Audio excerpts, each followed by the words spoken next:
and cooperation with us. The directors of the Ministry of Education who are in the room, I know some of you were introduced, but we did not introduce our field directors. I have seen some of them. Those of you who are here from the field Ministry of Education across the spectrum of responsibility, region, county, sub-county. Those of you who are here, can you raise up your hands? Yeah, thank you very much. I request you to stand up. John, people need to know you. This is our regional coordinator for Nairobi, Mr. John Ololtua. And so many of his colleagues who are here, the team from Westlands, I can see you in the room and so on. Thank you very much. Be seated. We have our colleagues from the Teacher Service Commission, our directors from TSC who are in the room, across the spectrum of responsibility from region, county, and sub-county. Please stand up. We are very grateful to you for your fantastic work. I have been telling your CEO how we are so proud of all of you. I keep giving Hassan and Lillian as examples of people we work with. Hassan is our county director TSC in Nyandarua, and Lillian is our county director in Kiambu, and quite a number of colleagues who are here from Baringo and other areas who have joined us this morning. Please, you're welcome. Thank you very much. Be seated. And I'm sorry on behalf of Nancy because she had too many things on her mind this morning. That's why she did not introduce you. But you're part of my big family, so I'm happy to introduce you as it were. Now, let's go to the issues that brought us here this morning. First of all, I never fail to say this, and I want to say it to you and to the country. As a parent and as a public servant, I'm very grateful to God Almighty for where we are today as a country. We thank God for the children that He has given us. Each one of the children in our hands is a gift from God. We thank Him for them. And I pray that all of you, my colleagues, and those of you who are not in the room, that while we have an opportunity from our Creator to look after the children God has blessed in our hands, let us do our best and raise them up in a responsible manner. It's an important duty and responsibility, and let's do it responsibly. Two, I am sincerely grateful for what we are doing here today to so many of you. I know you have been thanked, especially the principals who are in the room. And on behalf of my colleagues who are not in the room today, we are really grateful to the work that you do. And I want you to know this. From the bottom of my heart, we've had so many occasions to have conversations. We are really grateful for the work you do. I have been to so many parts of this country. I've visited schools without number. And most of the places I've gone to, and when we went to the county, to the containers every morning, the principals were there, dutifully. Everywhere I went, from Makueni to Kericho to wherever, the school principals turned up at the containers. And those of you who have been center managers, the 25 of you who have been looking after the areas where we were marking the exam, you did an extra duty, and we are grateful for your sacrifice and your service. One thing that you notice from the way exams have gone last year and this year is a big lesson that we need to learn about one thing. No one on earth is good enough to do anything successfully on their own.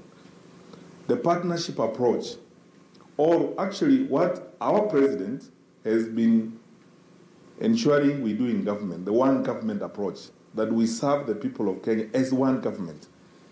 The changes in the management of exams were conducted last year in partnership with 3 ministries. Again, we worked together, 3 ministries, and even expanded the collaboration this year to include a good number of my colleagues in cabinet who turned up to see our students.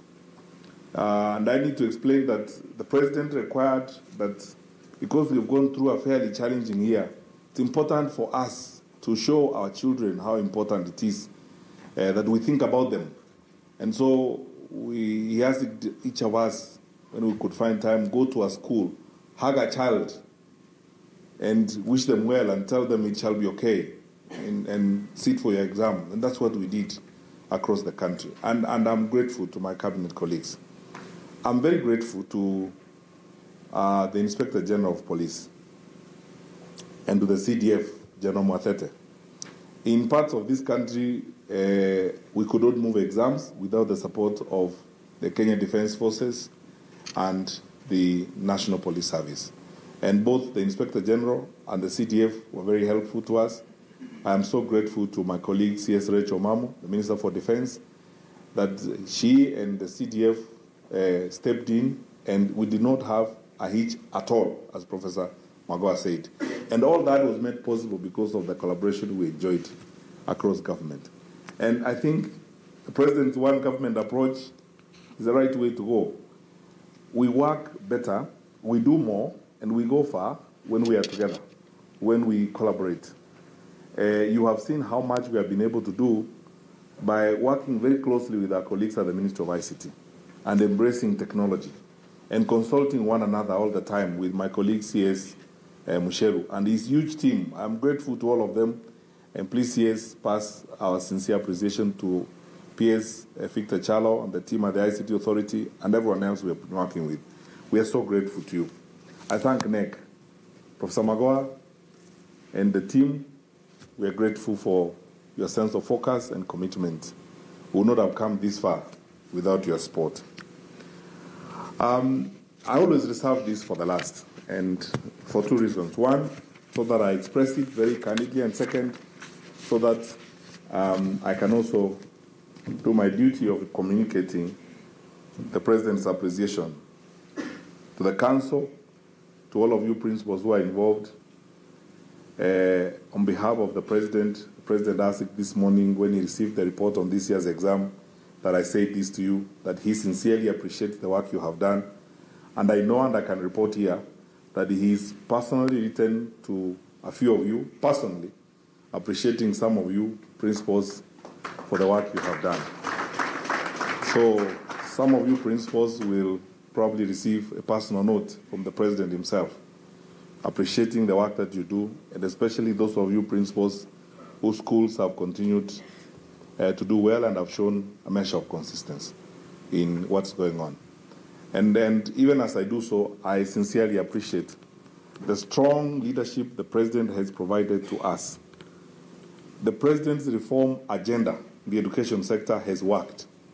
And the President put together a very ambitious reform program and demanded of us that we have to get this done.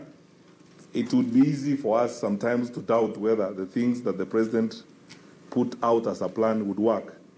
But because he has personally paid attention to this and personally supported us and insisted that we did not have a problem at any point and required of us regular reporting, we have come this far. And the message I've been telling my colleagues is true, as Professor Magoha said. We are receiving inquiries from colleague ministers of education. 2 years of changing the management of exams is beginning to set a practice example for our region, where people want to see what we are doing to see how this could be improved. And we're grateful for this, very grateful. And it's true that, and my colleagues from Uganda and Zambia who observed this process this year, we will again allow 2 or 3 other countries to observe the process next year as we go along, so that we build a community of effective practice across the region. One factor I've been telling everyone is that the reason why this is happening in Kenya is that we don't discuss about political will. We don't worry that the decisions that we are making and how we are moving forward, we're not going to succeed. Because the President is personally involved in this. He wants it done, he supervises it, and he has thought ahead of us. We are working with a script he himself insists must be implemented. And when you have such an enormous political will and support from our leaders, both the President and His Excellency the Deputy President, it is easier to get things done, even those that you think are difficult. And we're grateful for the leadership that the President has shown. And today, we have received further instructions on what we need to do. I promise that the Ministry of Education will be ready to implement the instructions the President has given this morning, including ensuring that we get all our 3 million children on the National Hospital Insurance cover. We already have a proposal from the National Hospital Insurance. We're working on it. My colleague, the PS, can confirm. We're looking into that, looking at the allocation from the Treasury to be sure that we factor this in. and the President's demand shall be met. Two, the President has demanded of us to ensure that we deepen institutionalization of what we are doing so that the reform program he has spearheaded becomes part of our institutional framework. We had a brief chat this morning with the executive team, and we will shortly put mechanisms in place to ensure that we deepen this. What this means in practical terms is that our colleagues at NEC, you've got to be prepared for some more changes. I will personally be interested in, as we move forward, that we relook at our systems and make them even better. And many other things which we will discuss later, so that we can pursue His Excellency the President's demand of ensuring that we now build institutions, that this becomes part of our way of life, that is not tied to individuals as we go along, that this becomes the way of life in which we live in Kenya. Now, to the exam 2017, and I will actually be brief because the entire of my release report, or the report for releasing the exams, will be circulated electronically. I don't have to go through the whole report because it will take a long time.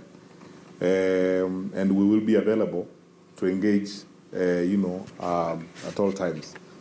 First of all, NEC will have a desk at the offices in Caledonia for any inquiries or any issues to be addressed there.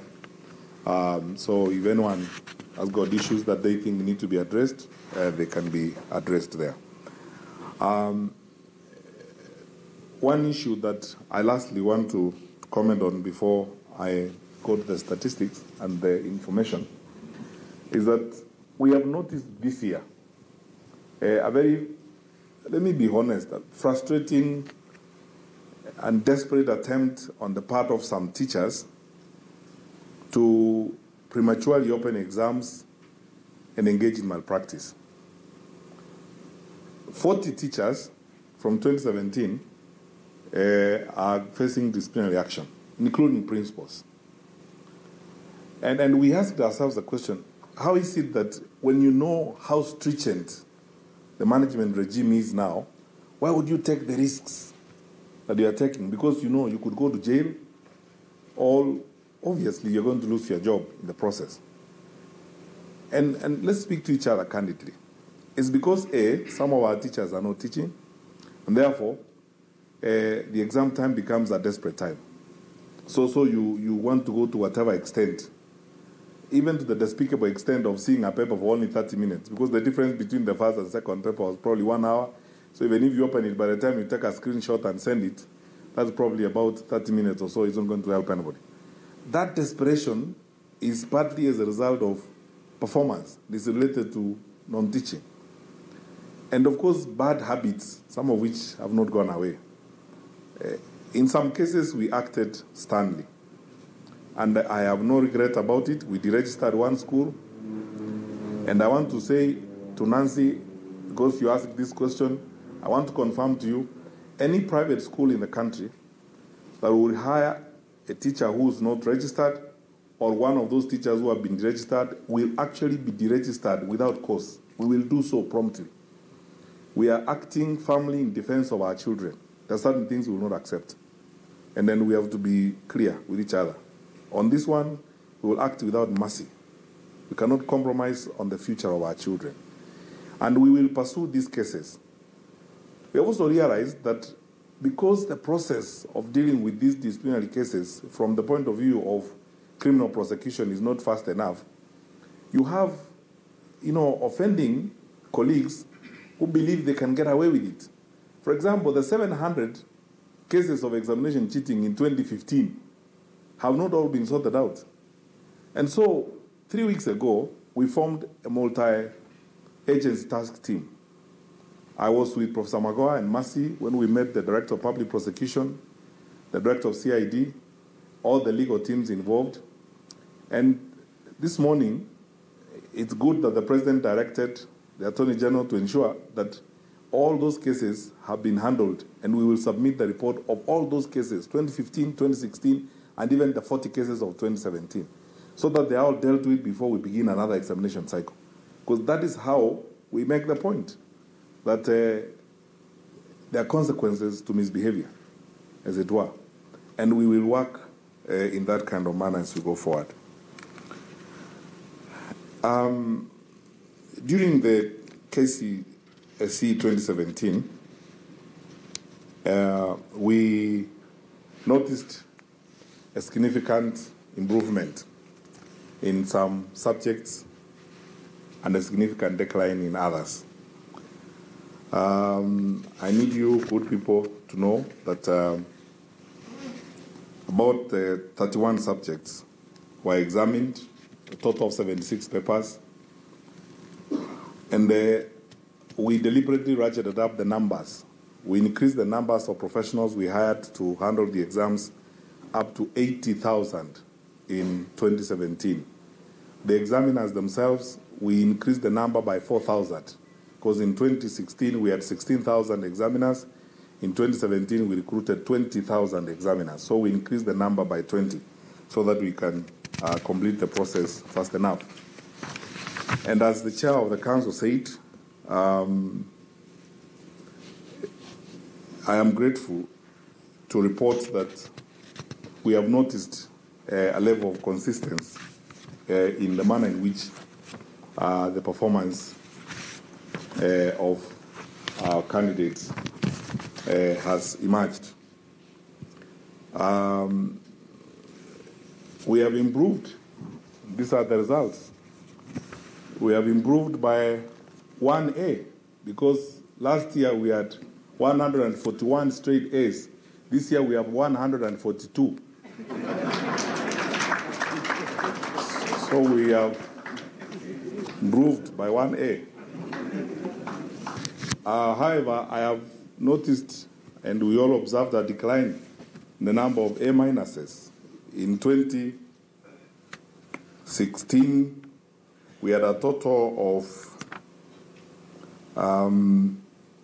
4,645 A minuses. We declined by almost half, because this year we have 2,714. However, when you look at the other grades, there has been a significant improvement on the other grades as you go by. But I have to be honest with you that we have declined in terms of the number of the students who have met university requirements this year. And that is evidence of a number of things. I forgot to tell you that after the examination in 2016, we sat down with the principals and we agreed with them that we are now going to work with them on the exams, so that if there are any process issues, they are raised up front. And we formed a contact group of 20 principals from Kenya Secondary Schools Heads Association, and we worked with them throughout, so that if there are any issues to ask, they ask them about how we are managing the process, what we are doing, and so on. I'm grateful that the contact group of the principals has worked very closely with us. But truth be told, we have seen a decline in some of the areas that I have pointed out. There, however, has been a significant improvement in the performance of mathematics and English. And in fact, in the case of mathematics, it's outstandingly significant. Again, which is evidence that in certain subjects or in certain areas there was a deliberate effort to improve. So in total, we have noticed that 13 subjects, amongst them English, mathematics, geography, there has been a significant improvement in performance this year. However, we have to point out that we have room for improvement and we have more to do in the other areas, in the sciences, especially STEM subjects. I need to point out, in terms of performance, individual performance by gender, that when you look at the total overall examination result, female candidates have performed better than male candidates. Actually, truth be told, in 6 subjects particularly, singularly in each of the 6 subjects, female candidates have performed way better than male candidates. And when I start telling you the schools that have come out outstandingly, you will notice that the bulk of the schools that have done very well are also girls' schools. So we're grateful, but my colleagues told me to single out schools that have excelled and done well.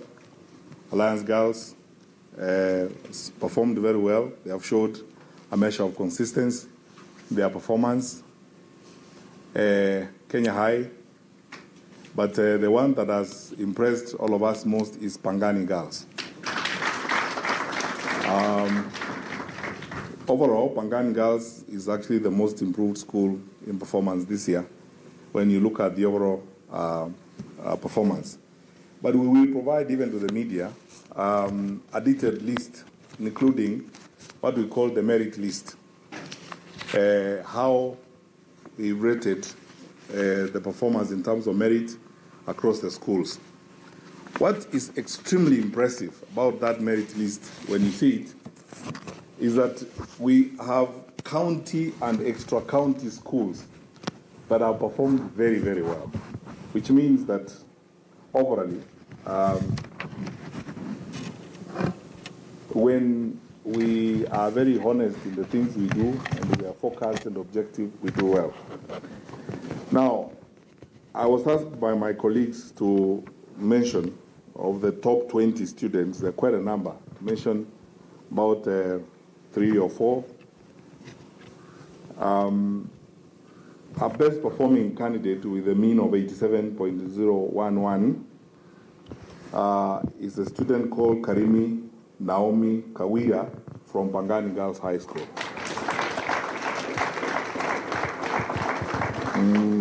Followed by a candidate whose mean is 86.830.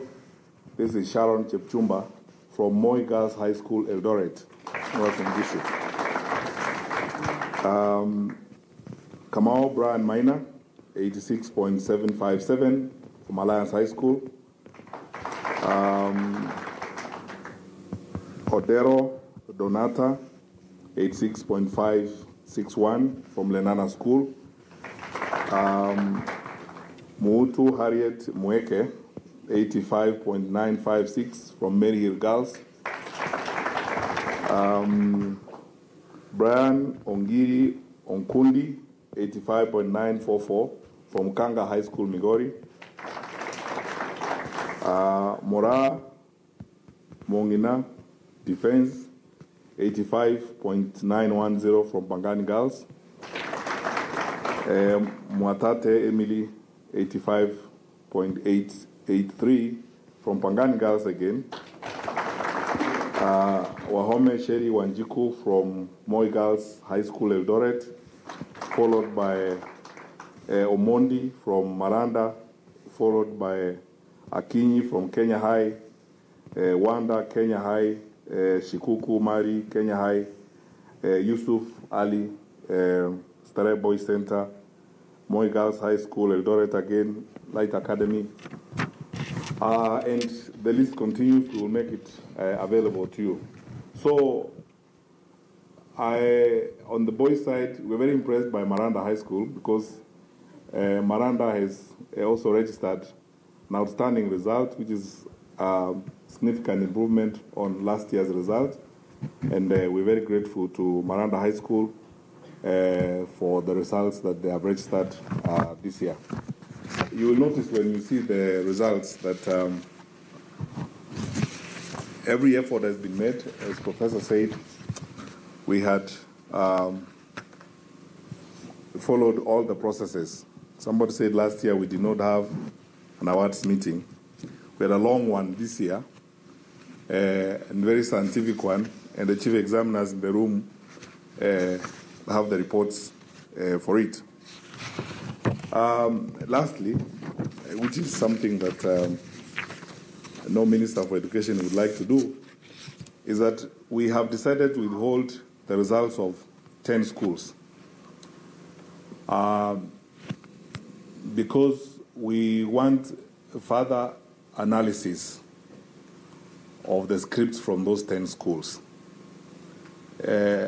Our examiners, including our chief examiners, noted clear evidence of collusion.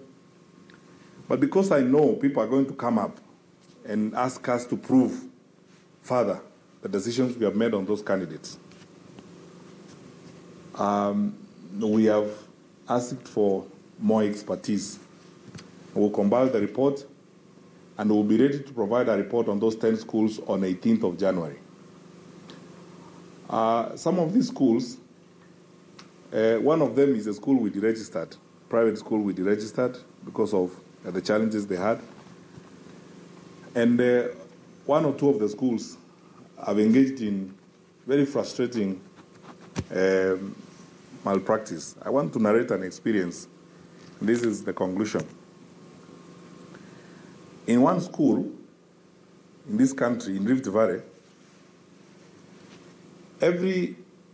almost every senior officer in security and the Ministry of Education went to that school. Our regional commissioner for Rift Valley, Mr. Wanyama Musiambu, spent time, our police commander, our AP commander, our CID boss for the region, our PS, and our CEO of TSC. We spent so much time in that particular school because of the pressures and the problems we had with that school. And at the end of it all, the evidence we have about the school, if we were to be heartless, would be to completely just dismantle the school completely. Because the kind of things they do and they've been doing over the years are completely unacceptable. We have taken very drastic decisions. I have asked the Director General to dissolve the board of the school immediately because it's a public school. And TSC is proceeding on very serious disciplinary action on the principal of the school and a number of teachers in that school. And if there is a case I would like to take even to Parliament, so that the public can understand how, when we are unprofessional, we endanger the lives of our children. A school where the teachers who are supposed to manage the students are actively involved in trying to mess up the exam, to the extent that it drew the interest of everyone. We all had to go to the school. It almost became the center of focus because of the stresses that they took us through. All I promise is that we would like to make the school an example as we go forward. How we are going to handle the school and what we are going to do with the school will make it an example of how not to manage a school as we move forward so that others can see. And we will actually provide evidence so that anyone who's raising issues about it, we will be ready to make public the things that were happening in that school. And Chair, I think you can allow me and CEO to reveal here that the principal of that school, when students were caught with cell phones, took the cell phones and put them in a packet of water himself to hide evidence.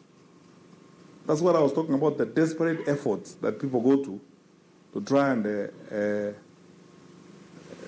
cut corners. And why were they doing that? Because they were not doing their job when they were supposed to do it.